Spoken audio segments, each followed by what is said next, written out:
Hai, pernah nggak kamu dengar argumen yang terdengar logis, tapi ternyata menyesatkan? Bisa jadi itu karena penggunaan term yang rancu, atau jatuh ke dalam logical fallacy. Yuk kita bahas dasar logika ini secara singkat. Dalam logika, terdapat istilah term dan logical fallacy. Term bukan sekedar istilah, term adalah elemen penting dalam berpikir. Simbol atau gabungan simbol yang menyatakan suatu konsep, objek, ataupun sifat. Misalnya dalam term manusia, merujuk pada makhluk hidup yang berakal. Dalam logika, term itu bukan cuma istilah, tapi elemen penting dalam berpikir. Term mewakili objek, konsep, atau sifat. Tiap term punya dua sisi, yakni konotasi atau isi dan denotasi atau luas. Konotasi menjelaskan arti yang terkandung, misalnya konotasi dari term manusia adalah hewan yang berakal budi, sebuah substansi yang memiliki tubuh, perasaan, dan akal.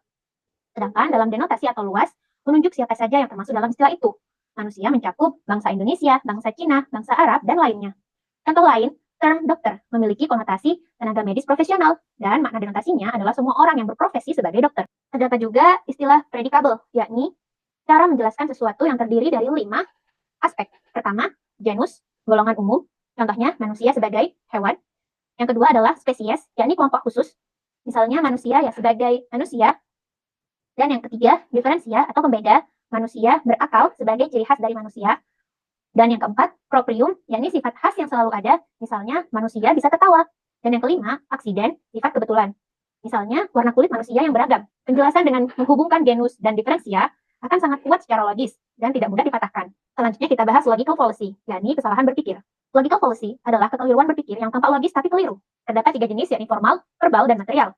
Logical fallacy formal, yakni salah dalam struktur berpikirnya. Misalnya, jika hujan, maka jalan basah. Jalan basah berarti hujan. Ini adalah cara berpikir yang salah, karena bisa saja jalan basah karena disiram. Yang kedua adalah logical fallacy verbal, atau permainan kata.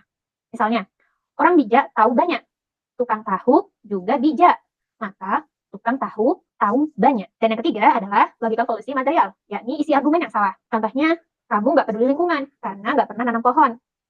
Ini lebih menyerang pada individunya. Untuk menghindari logical fallacy, kita harus menggunakan prinsip penalaran yang logis, yakni 1, prinsip identitas atau konsisten dalam arti. Yang kedua, prinsip non-kontradiksi, yakni menghindari argumen yang saling bertentangan. Yang ketiga, prinsip eksklusi tertier, yakni benar salah atau tidak dua-duanya. Yang keempat, alasan cukup atau kesimpulan harus punya dasar yang sah. Contoh gabungan kesalahan, kalau kamu tidak setuju pemerintah, berarti kamu pengkhianat bangsa. Ini salah karena menggeneralisasi dan mengabaikan nuansa argumen. Memahami term, predicable, dan logical fallacy menjadi penting agar kita bisa berpikir lebih jernih dan membangun argumen kuat serta tidak terjebak dalam sesat pikir. Terima kasih sudah menonton. Kalau kamu suka konten kayak gini, jangan lupa like and share ya.